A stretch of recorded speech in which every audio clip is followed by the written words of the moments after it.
Hello, in this video I want to show you how to see who blocked you on Instagram. For example, first open the Instagram and then using the search bar on the search page some people you uh, blocked, or for example I selected account.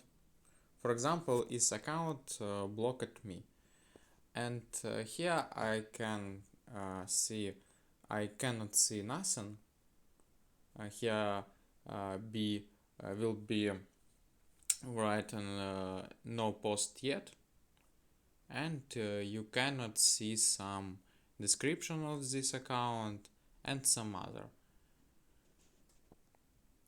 You can see the text user not found here, and you cannot for example follow this people. And this is all for today. Goodbye.